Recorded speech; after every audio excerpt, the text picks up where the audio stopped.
Halo teman, masih denganku Awang Kagunan, Rahayu. Masih dalam rangka menjawab pertanyaan-pertanyaan dari kalian ya. Pertanyaan selanjutnya adalah, Bun, kenapa aku selalu mengalami kekecewaan? Kenapa selalu mengalami kekecewaan? Seperti yang sering aku sampaikan juga, kekecewaan itu sebenarnya bukan kita tidak bicara tentang orang lain ya. Kita tidak bicara tentang orang lain yang membuat kita kecewa. Kita membicarakan tentang kita sendiri. Kenapa kok akhirnya muncul kekecewaan? Karena apa yang terjadi tidak sesuai dengan kebutuhan kita. Apa yang terjadi tidak sesuai dengan keinginan kita. Apa yang terjadi tidak sesuai dengan ekspektasi kita. Karena kita tidak mampu atau kita belum mampu merespon ya situasi dan kondisi pada saat itu ya, situasi dan kondisi yang tidak sesuai dengan harapan kita, keinginan kita, impian kita ya. Ya akhirnya muncul rasa kecewa gitu. Jadi kekecewaan itu bukan tentang orang lain. Kekecewaan itu kita yang membangun sendiri. Orang lain mengambil sebuah keputusan atau orang lain melakukan sesuatu hal itu juga disesuaikan dengan kebutuhan mereka.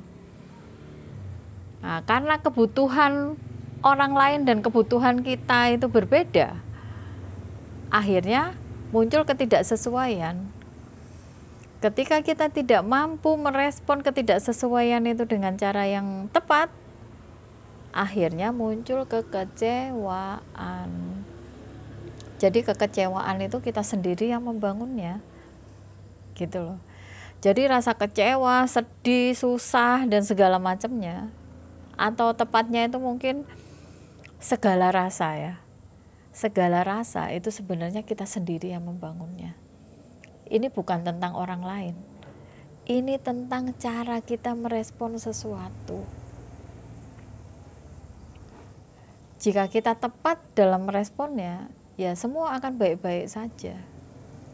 Segala rasa yang tidak mengenakkan ya, segala rasa yang tidak memberdayakan, biasanya terbangun, biasanya tercipta karena kita kurang tepat dalam merespon suatu kondisi, suatu kejadian, atau sebuah keputusan. Gitu ya teman ya. Jadi jangan selalu menyalahkan orang lain. Biasanya manusia itu, udah iki membuat aku sakit hati loh. Udah iki bikin aku down. Dia itu bikin aku ini, dia itu bikin aku itu. Enggak. Karena mereka DE dan dia itu mengambil keputusan, itu benar-benar disesuaikan dengan kebutuhannya, kepentingannya, apa yang menurut dia terbaik untuk dirinya. Dan kadang-kadang yang terbaik untuk dirinya ya, itu tidak selalu membawa kebaikan untuk kita. Biasanya kan ngono tuh. Jadi baik untuk orang lain itu belum tentu baik untuk kita. Jika terjadi suatu kondisi seperti itu, kita harus cermat. Kita harus cermat dalam menyikapinya. Misalnya begini.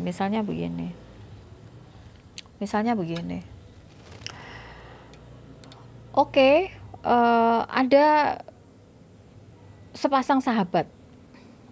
Ini mereka sahabat baik nih, ya. Apa aja didiskusikan berdua. Mereka tertawa berdua, sedih berdua, nangis berdua, jajan berdua, pokoknya segala macam itu berdua. Pada satu titik, sahabat yang satunya ini sudah menemukan tambatan hatinya. Sehingga porsi perhatian, curahan kasih sayang dan segala macamnya yang sebelumnya mungkin 100% itu akan terkurangi dan porsinya itu terkurangi banyak.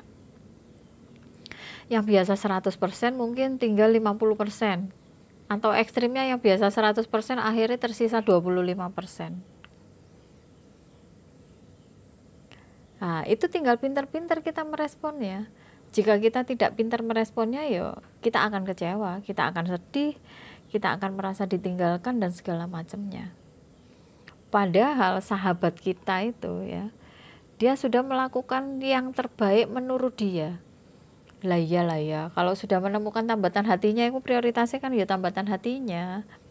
Ya mana mungkin akan terus memprioritaskan kita. Situasi itu akan berbeda, situasi itu akan berubah. Dan di dalam hidup itu tidak ada yang abadi, semua itu berubah. Tidak akan ada yang paten, semua berubah. Jadi kita memang dituntut untuk bisa belajar fleksibel. Kita dituntut untuk bisa belajar elastis dengan kehidupan. Jadi biar gak gampang mutung, biar gak gampang sedih, biar gak gampang frustasi, gak gampang stres, dan segala macamnya. Ketika kita lentur, ketika kita elastis, ya kita bisa menyikapi segala macam permasalahan, segala macam perubahan yang ada dalam kehidupan kita dengan lebih bijak. Begitu teman. Itu tadi contohnya tentang sahabat, sepasang sahabat di mana satu sahabat itu sudah menemukan tambatan hatinya. Kita bisa menggunakan dua hal. Yang pertama, bete. Oh, mentang-mentang udah ketemu tambatan hatinya, aku nggak dipedulikan. Yang biasanya kemana-mana sama aku, sekarang udah enggak. Yang biasanya tiap hari teleponan sama aku, sekarang udah enggak. Yang biasanya cerita-cerita sama aku, sekarang udah enggak. Itu kalau kita meresponnya dengan cara yang kurang tepat. Tapi ketika kita bisa geser sedikit sudut responnya, ya, oh alhamdulillah dia sudah menemukan tambatan hatinya, dia sudah menemukan orang yang bisa ngerti dia sudah menemukan orang yang bisa menerima curhatnya, dia bisa menerima orang yang mendampinginya, yang bisa menemani kemana-mana, yang dia bisa telepon setiap hari, yang bisa menerima semua cerita-cerita curhatannya, keluhannya, dan segala macamnya.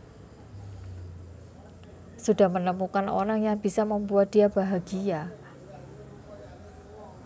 Nah, ketika kita sedikit merubah sudut pandang, ya, hasilnya pun akan totally beda. Ketika kita merespon dengan cara yang pertama, yang ada dongkol, sebel, mangkel, cemburu, nggak jelas, ya. Tapi ketika kita merespon dengan cara yang kedua, yang ada itu syukur. Alhamdulillah, aku melu seneng, biasanya orang Jawa itu gitu. Alhamdulillah, aku melu seneng delok kowe. Alhamdulillah, aku ikut bahagia ngelihat kamu bahagia dan segala macamnya. Jadi kita itu diberikan dua hal. Kita diberikan dua cara, merespon dengan cara tepat atau merespon dengan cara yang sedikit kurang tepat, dan hasilnya akan sangat berbeda, gitu ya. Jadi mulai sekarang kita itu harus belajar untuk lebih lentur, harus belajar untuk lebih fleksibel, ya, dalam merespon setiap perubahan yang ada dalam kehidupan kita. Karena apa? Di kehidupan ini tidak ada yang paten. Semua berubah. Ora usah ngomong sebulan, 2 bulan, setahun, 2 tahun. Dalam hitungan detik aja semua bisa berubah. Jadi kita harus menyadari, kita harus pahami, dan kita harus membuat diri kita lebih fleksibel, lebih elastis dalam menjalani kehidupan, lebih fleksibel, lebih elastis dalam merespon setiap perubahan yang ada dalam kehidupan kita. Oke teman, semoga terjawab. Terima kasih. Rahayu. Dadah.